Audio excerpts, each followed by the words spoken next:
Hello students, good morning. और सब बढ़िया होंगे भाई, मज़े में। अच्छा देखो, आज मैं आपके सामने लेके आया हूँ एनसीईआरटी क्लास 11 फिजिक्स, और जिसके अंतर्गत हमारा जो चैप्टर चल रहा है, चैप्टर संख्या है 6, और चैप्टर का नाम है सदिश विश्लेषण एवं प्रक्षेप्य गति। सदिश विश्लेषण एवं प्रक्षेप्य गति कह सकते हैं, वेक्टर एनालिसिस एंड प्रोजेक्टिल मोशन। अब इसमें मैंने एक टॉपिक आपको पहले करा दिया था।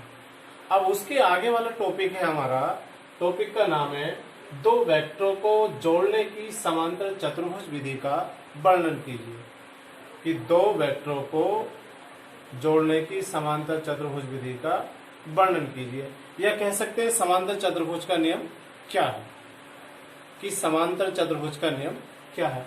अच्छा, यहाँ पे जो है, जो हमारा समांतर चतुर्भुज का नियम है, ये आपका जो प्रैक्टिकल है, उन प्रैक्टिकल में भी समांतर चतुर्भुज का नियम आता है। तो ये कह सकते हैं कि परीक्षा के माध्यम से बहुत अच्छा इंपॉर्टेंट क्वेश्चन है। बार बार जो है ये परीक्षाओं में, आने वाली आपकी परीक्षाओं में पूछा जाता है। ठीक है, अब इसमें देखो, सबसे पहले करना क्या है कि भाई क्वेश्चन है आपका, दो वेक्टरों को जोड़ने की समांतर चतुर्भुज विधि का वर्णन करना है। कि दो वेक्टर है, कि भाई हमने मान लिया जाए एक वेक्टर हो गया हमारा इस प्रकार से, मान लो ए का वेक्टर, और दूसरा जो है ये मान लीजिए हमारा ये क्या है, बी का वेक्टर है। ठीक है, अब इन दोनों वेक्टरों को हमें क्या करना है, जोड़ना है। अब जब जोड़ना है तो देखो किस प्रकार जोड़ेंगे। सबसे पहले तो समांतर चतुर्भुज का नियम मैं बता देता हूं आपको, कि यदि देखो क्या आता है, कि यदि किन्हीं दो वेक्टरों को, यदि किन्हीं दो वेक्टरों को परिमाण व दिशा में, परिमाण व दिशा में किसी समांतर चतुर्भुज की दो संलग्न भुजाओं से प्रदर्शित करें, तो उनका परिणामी परिमाण व दिशा में उस समांतर चतुर्भुज के उस विकर्ण के बराबर होगा, जो कि उसी बिंदु से खींचा जाता है। देखो जरा दोबारा से सुन लीजिए। यहां पे मैं बताऊं कि यदि मान लिया जाए किन्हीं दो वेक्टरों को परिमाण व दिशा में, देखो इस प्रकार से, ये मान लीजिए ए का वेक्टर, ये हो गया आपका बी का वेक्टर, यहाँ पे मूल बिंदु मान लो, समझ लो ओ है। ठीक है, अब इस वाली भुजा को देखो, इस प्रकार से हमने बढ़ाया ऐसे करके, और यहाँ से जो इसका ये परिणामी जाएगा, इस प्रकार लो, थोड़ा सा पहले इसे मिला देते हैं। यहाँ से इसे हमने मिला दिया, इस भुजा को हमने थोड़ा सा आगे बढ़ा के यहाँ से हमने क्या डाल दिया, इस पर लंब डाल दिया, ये हो गया इस पर लंब। ठीक है, यहाँ से जो है हमने इसे जो है यहाँ तक बढ़ा दिया। ये वाला बिंदु मान लीजिए Q, ये वाला P, ये E हो गया, और ये क्या हो गया S। अब देखो जरा मैं आपको बताना चाहूँ, ये परिणामी क्या होगा आपका, आहार का वेक्टर। ठीक है, ये वाला जो पूरा एंगल है कितना है, थीटा, और यहाँ से जो एंगल बन रहा है कितना है हमारा, अल्फा। देखो जरा समझो कि भाई इसमें कहा गया है कि यदि किन्हीं दो वेक्टरों को परिमाण व दिशा में किसी समांतर चतुर्भुज की किसी बिंदु से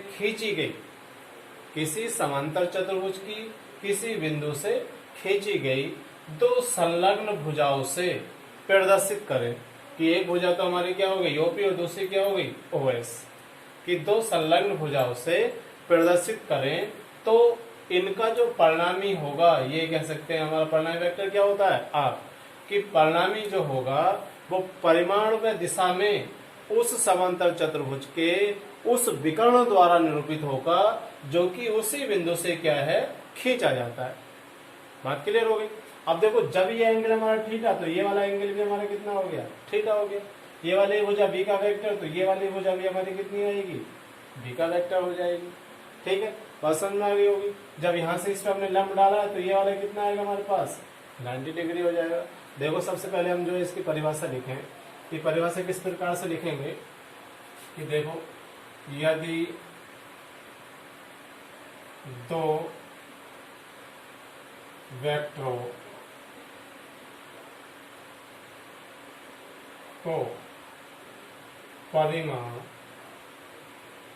व दिशा में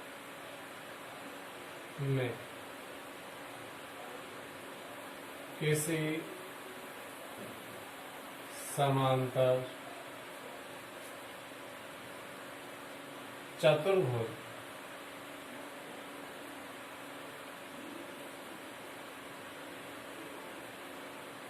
समांतर चतुर्भुज की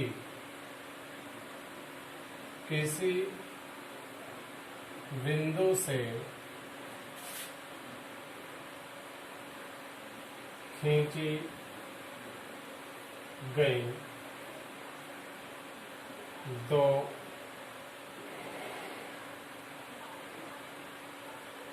भुजा से प्रदर्शित करें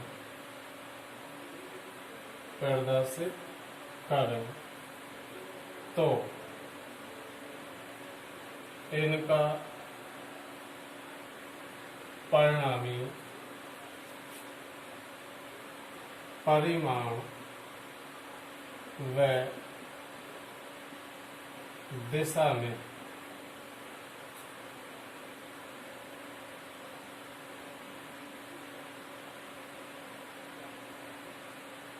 समांतर चतुर्भुज के उस विकर्ण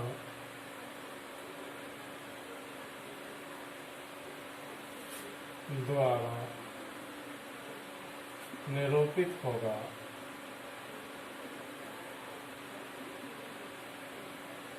जो कि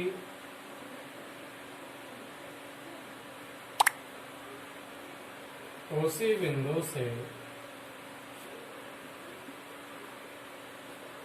खींचा जाता है, खींचा जाता है। इसे ही समांतर चतुर्भुज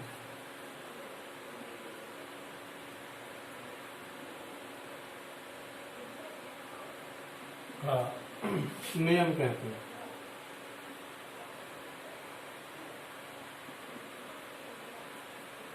ठीक है, देखो दोबारा सुन लो कि यदि दो वेक्टरों को परिमाण व दिशा में किसी समांतर चतुर्भुज की किसी बिंदु से खींची गई दो संलग्न भुजाओं दो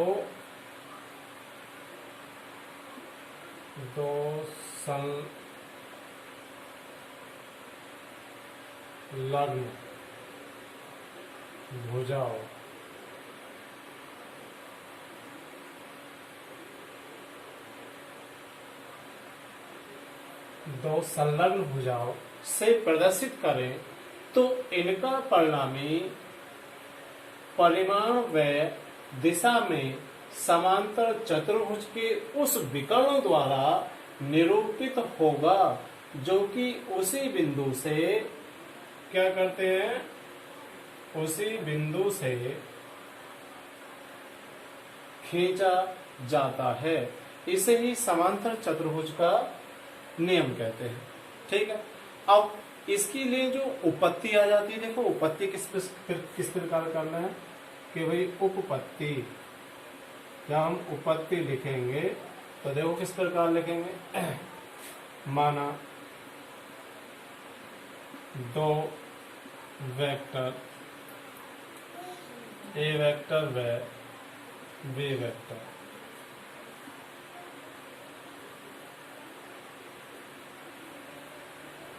परस्पर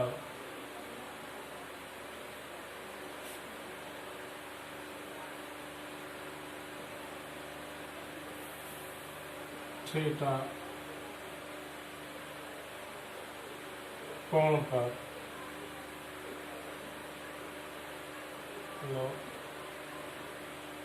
झुके, ठीक है, तथा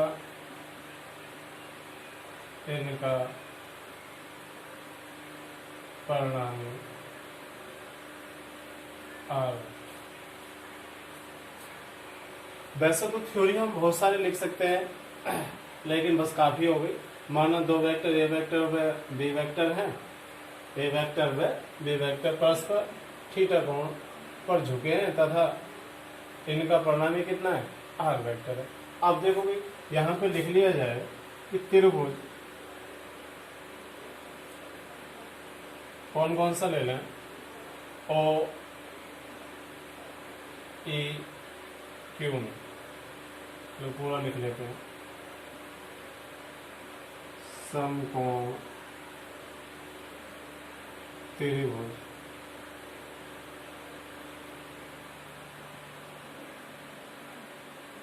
ओ ई क्यू में। जब ओ ई क्यू में देख रहे हैं तो समकोण त्रिभुज में क्या होता है, कर्ण का वर्ग। कर्ण क्या हो गया हमारे पास, ओ क्यू हो गया। कर्ण का वर्ग बराबर होता है आधार का वर्ग। आधार कितना है, ओ ई हो गया। अब लंब कितना हो गया, क्यू ई हो गया। तो बराबर होगा नहीं होगा, कि कर्ण का वर्ग जो होगा आधार के वर्ग के प्लस लंब के वर्ग क्या होगा, बराबर आ जाएगा। अब आगे देखो कि ओ क्यू का वर्ग जो हो जाएगा, अगर हम ओ ई को लिखें तो ओ ई जो होगा वो ओ पी प्लस पी के बराबर होगा। तो हमारे पास आ जाएगा पहले तो ओ पी, ठीक है, का वर्ग, सॉरी पूरा ही लिख लेते हैं पहले कि ओ पी प्लस हो गया पी, और इसका होल स्क्वायर है तो होल स्क्वायर, फिर प्लस आ जाएगा क्यू ई का होल स्क्वायर, ठीक है। अच्छा देखो एक लाइन और लिख लेते हैं यहाँ पे कि ओ क्यू का स्क्वायर इज इक्वल टू पहले पद का स्क्वायर मतलब ओ पी का स्क्वायर, फिर प्लस दूसरे पद का स्क्वायर मतलब पी का स्क्वायर, प्लस इन दोनों का दुगना two O P into P plus अब आ जाएगा क्यू ई का स्क्वायर, ठीक है। देखो जरा ये हो गया ओ क्यू का स्क्वायर इज इक्वल टू कि भाई ओ पी हमारे पास ओ से लेके पी है, ओ पी का स्क्वायर प्लस, अब देखो यहाँ पे पी के साथ लिख सकते हैं, पी के साथ लिख लिया जाए क्यू ई का स्क्वायर, फिर प्लस हो जाएगा two O P into P, लिख सकते हैं देखो जरा गौर से, ओ क्यू का वर्ग is equal to O P का वर्ग, फिर प्लस भाई पी का वर्ग, देखो पी आधार का वर्ग, क्यू ई लंब का वर्ग, किसके बराबर आ जाएगा, कर्ण हो गया नहीं हो गया इसका। अब जब कर्ण हो गया तो इसे हम कितना लिख सकते हैं भाई, पी क्यू का वर्ग, फिर प्लस कितना आ गया two O P into P हो गया, ठीक है। अब भाई हमारे पास ओपी की वैल्यू भी है, पी क्यू की वैल्यू ये बी का वेक्टर आ जाएगी, ओपी हो गया, लेकिन हमारे पास पी ई की वैल्यू नहीं है। तो देखो यहाँ पे लिख लेंगे कि परंतु हमारे पास अगर हम कोस थीटा बराबर डालें फार्मूला, तो कोस थीटा बराबर क्या आता है, आधार बटे कर्ण, कि भाई आधार हमारे पास आ गया। तो पहले मैं पूरे की लिख देता हूँ कि त्रिभुज क्यू पी ई, ठीक है।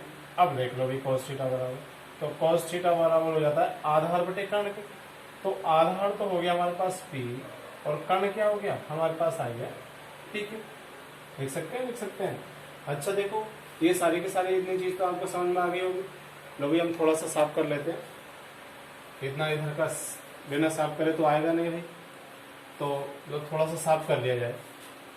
ये सब आपको जो समझ में आ गया होगा, ठीक है। लो इतने को हम साफ कर लें।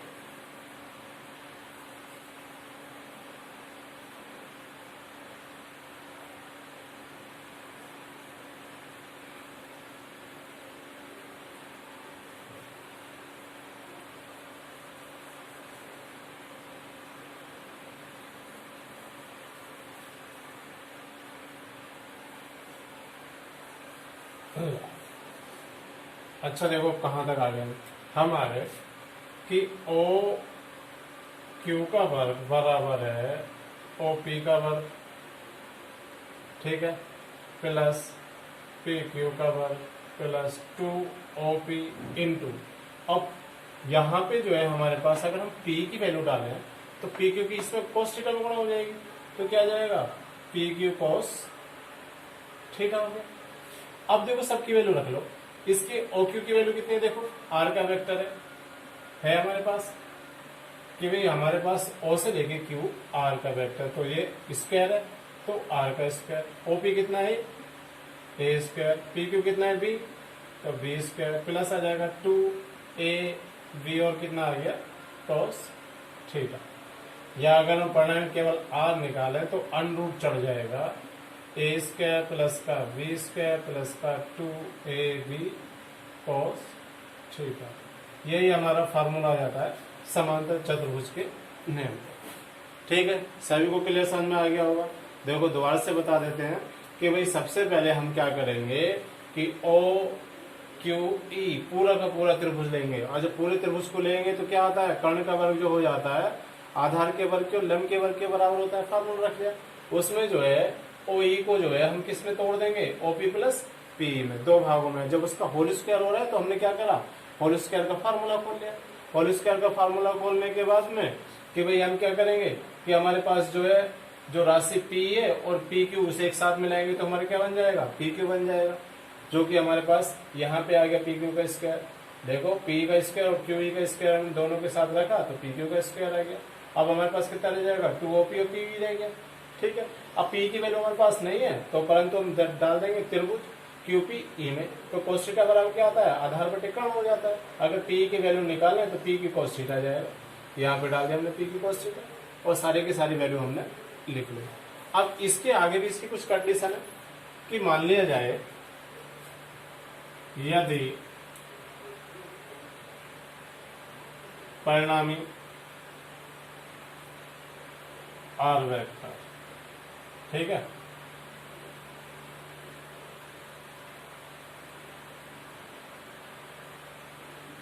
भुजा या कह सकते हैं आर वेक्टर लो वेक्टर ए वेक्टर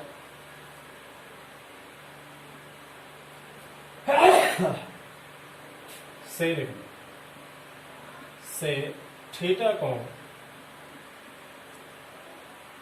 बनाता है। कितना कोण, सॉरी थीटा का नाम आ रहा है अल्फा कोण बनना कि परिणामी जो है देखो यहाँ पे ये आर का वेक्टर जो है इस ए वेक्टर के साथ कितना एंगल बना रहा है अल्फा कोण बना रहा है।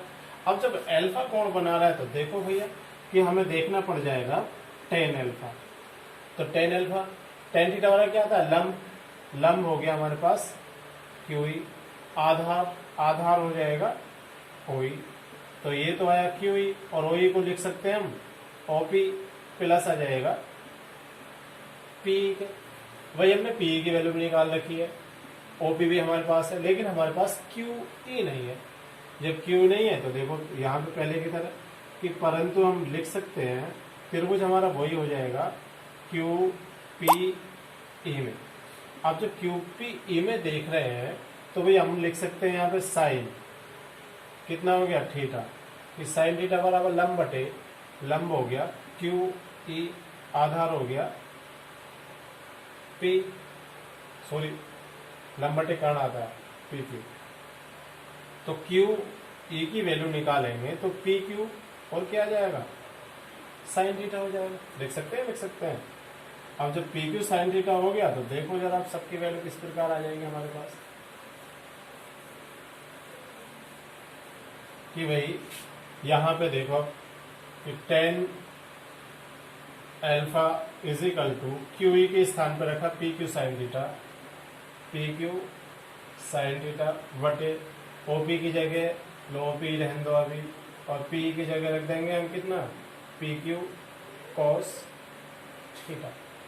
अब देखो जरा इसकी वैल्यू कितनी आ जाएगी कि भाई हमारे पास जो tan अल्फा है कि tan अल्फा निकल के आएगा PQ की जगह कितना रखेंगे B, तो V साइन थीटा बटे ए प्लस वी कॉस थीटा, ये आ जाता है हमारा टेन अल्फा के मुकाबले। तो इस प्रकार से हमारा परिणाम भी मिल गया और एंगल भी मिल गया। अब इसकी कुछ विशेष कंडीशन हो रहा है कि इसकी क्या है, विशेष स्थितियां हो रहा है। अब जब विशेष स्थितियां निकालेंगे तो विशेष स्थितियां भी देख लीजिए भाई जरा किस प्रकार निकालेंगे। ठीक है, इतना सब तो आपको समझ में आ गया होगा। दोबारा से देख लो, यदि परिणामी आर वेक्टर वेक्टर ए से अल्फा कोण बनाता है तब डालेंगे टेन अल्फा बराबर लंब बटे आधार से। लंब हो गया क्यूई और आधार हो गया ओई। क्यूई तो ऐसे ही ओई को लिख सकते हैं, मतलब ओपी प्लस पी। अब यहाँ पे त्रिभुज क्यूपी ई में साइन थीटा बराबर लंब बटे कर्ण। अगर हम लंब निकालेंगे तो कर्ण किधर गुणा हो गया, पी क्यू साइन थीटा हो गया। अब इसकी जगह हमने वैल्यू रख ली। पी की वैल्यू हमने पहले निकाल ली थी, कितनी आती है, पी क्यू कॉस थीटा आती है। अब यहां से सब की वैल्यू रख ली हमने, तो tan alpha is equal to आ जाएगा V sine theta upon A plus V cos theta. Formula हमारा सिद्ध हो गया। अब इसकी विशेष कंडीशन हो रहा है कि इसकी विशेष स्थितियां और देख लीजिए जरा। देखो विशेष स्थितियां किस प्रकार निकालेंगे, लोहे से साफ कर लेते हैं भाई।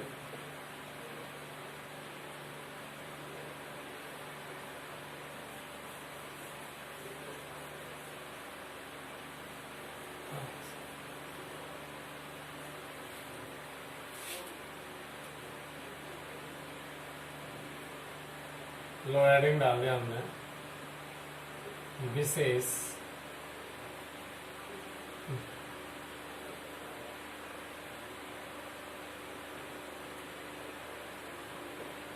विशेष गलत तो नहीं है इस प्रकार विशेष स्थिति।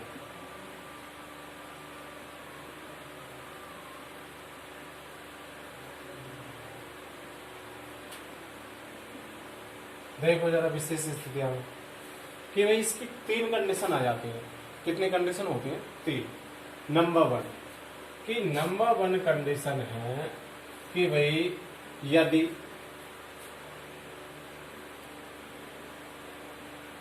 दोनों वेक्टरों के बीच कोण कैसा हो जाए भाई, शून्य हो, तब थीटा इज इक्वल टू कितना रखेंगे, जीरो। कि दोनों वेक्टरों के बीच में कोण कितना बनना हो, जीरो। या कह सकते हैं दोनों वेक्टर कैसे हो, समांतर हो। ठीक है, तो जब यदि मान लें दोनों वेक्टर लो मैं पूरा ही लिख दूं, दोनों वेक्टर समांतर हो, तब जब समांतर होंगे तो हम लिख सकते हैं कि थीटा इज इक्वल टू कितना आएगा, जीरो। यदि दोनों वेक्टर कैसे आ रहे हैं, समांतर, कि भाई एक वेक्टर ऐसे करके ये हो गया और दूसरा भी ये हमारा हो गया, दोनों के बीच में एंगल कितना आ जाएगा, जीरो हो जाएगा। अब जब जीरो हो जाएगा तो पहले तो परिणामी निकाल लो किसका मान, कि देखो परिणामी आर इज इक्वल टू कितना आता है, अंडर रूट ए का स्क्वायर प्लस के बी का स्क्वायर प्लस के 2ab और कोस कितना हो जाएगा, जीरो। और कोस जीरो का मान कितना आ जाता है भाई, 1 हो जाता है। तो ए स्क्वायर प्लस का बी स्क्वायर प्लस के 2ab या आर इज इक्वल टू हो जाएगा भाई हमारे पास ए प्लस बी का होल स्क्वायर, स्क्वायर से स्क्वायर घटा तो आर की वैल्यू आ गई ए प्लस बी के बाद। उसके बाद में तथा अब हमारे पास क्या आ जाएगा कि टेन अल्फा। जब टेन अल्फा डालेंगे तो हमारे पास आता है B sine zero upon A plus V cos zero. अब जब साइन जीरो की वैल्यू जीरो है तो सारा का सारा कितना हो जाएगा, जीरो। क्योंकि जीरो को किस राशि से भी अगर हम भाग करेंगे तब भी कितना आएगा हमारे पास, जीरो ही आएगा। तो यहाँ पे लिख सकते हैं tan alpha equal to zero हो गया, टेन जीरो की जीरो वैल्यू होती है, तो अल्फा इक्वल टू भी कितना आ जाएगा, जीरो हो जाएगा। देखो दोबारा सुन लो इसे थोड़ा सा मैं और आगे बढ़ा दूँ कि आपके पास आ गया tan alpha equal to zero, तो टेन अल्फा इक्वल टू हो जाएगा टेन, जीरो का मान तो अल्फा इक्वल टू कितना आ गया, जीरो हो गया। कि भाई आपका एंगल तो हो जाएगा जीरो। वही हमने पहले लिया था, यदि दोनों वेक्टर समांतर हों तब थीटा इक्वल टू कितना आ रहा है, 0 आ रहा है। तो देखो अल्फा का मान 0 आ गया नहीं आ गया। उसके बाद में परिणामी आर की वैल्यू कितनी होगी, ए प्लस बी के बराबर होगी। क्लियर। ये आई हमारे पास फर्स्ट कंडीशन के लिए। फर्स्ट कंडीशन में जो हम देख रहे हैं विशेष स्थितियों में कि उसमें क्या हुआ कि यदि दोनों वेक्टर कैसे हैं, समांतर हैं, तो परिणामी आर जो होगा वो ए प्लस बी के बराबर आ जाएगा और उनके बीच में जो एंगल होगा परिणामी के बीच में वेक्टर ए के बीच में जो कोण बनेगा वो कितना होगा, 0 होगा। अब इसके आगे देखो सेकेंड कंडीशन।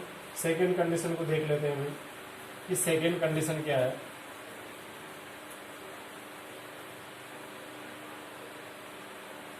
सेकेंड कंडीशन में आ जाता है कि यदि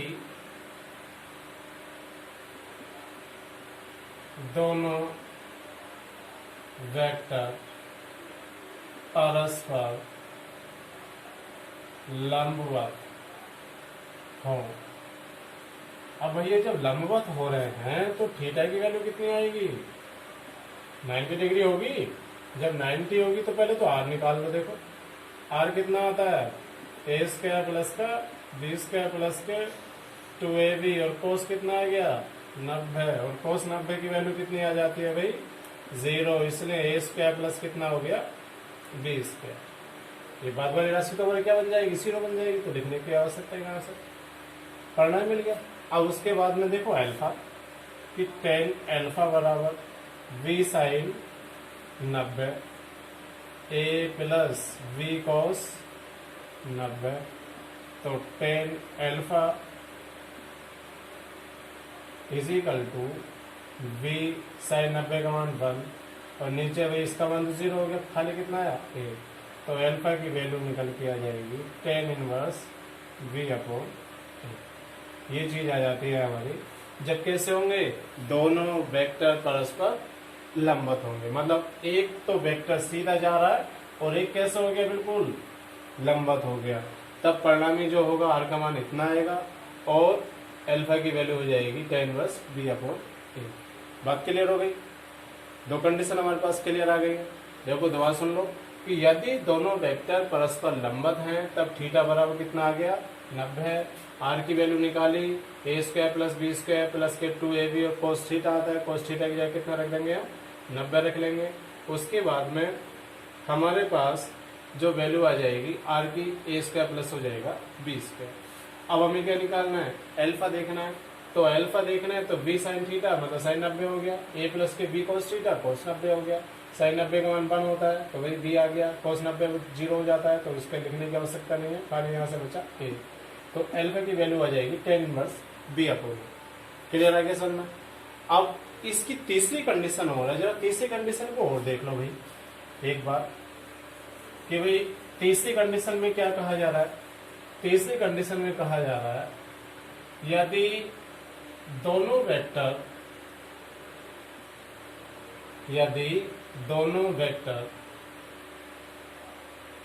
एक दूसरे के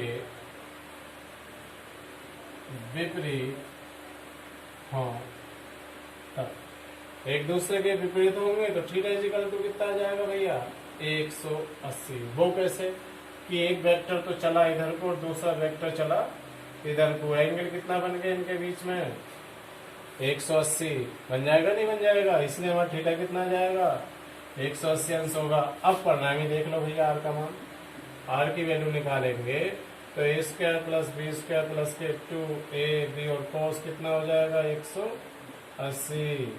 तो आर की वैल्यू कितनी आई देखो ए स्क्वायर प्लस का बी स्क्वायर, कोस 180 की वैल्यू माइनस के बनाती है तो 2ab या आर बराबर बेटा मैं डायरेक्ट लिखना चाह रहा हूँ a माइनस बी का वैसे होल स्क्वायर बन जाएगा फार्मूले में, यहाँ से ये खत्म। आर की वैल्यू आई a माइनस के बी। ठीक है। अब अल्फा देख लो कि tan अल्फा बराबर बी साइन 180 बटे a plus b cos 180। Sine 180 की value 0, a plus b cos 180 लिखा रहने दो। नीचे वाले पद से ऊपर को भाग करेंगे तो कितना आएगा 0। तो tan alpha is equal to हो गया tan 0 या अल्फा की वैल्यू कितनी आ जाएगी 0। ठीक है, बात क्लियर आ गई होगी समझ में कि भाई जब दोनों वेक्टर एक दूसरे के विपरीत होंगे तब उनके बीच में एंगल बनेगा 180। अब जब 180 बन गया तो आर का मान आ जाएगा, जो परिणामी वेक्टर है कह सकते हैं जो हमारा परिणामी है आर, वो हो गया a माइनस के बी, और एंगल जो बन रहा है वो कितना आ जाएगा 0। ठीक है, सभी को समझ में आ गया होगा। अगर समझ में आ गया है तो भाई हमारे चैनल को सब्सक्राइब करिए और लाइक करिए, जिससे कि जो है आगे आने वाली वीडियो आपको सबसे पहले प्राप्त हो जाए। ठीक है, चलो।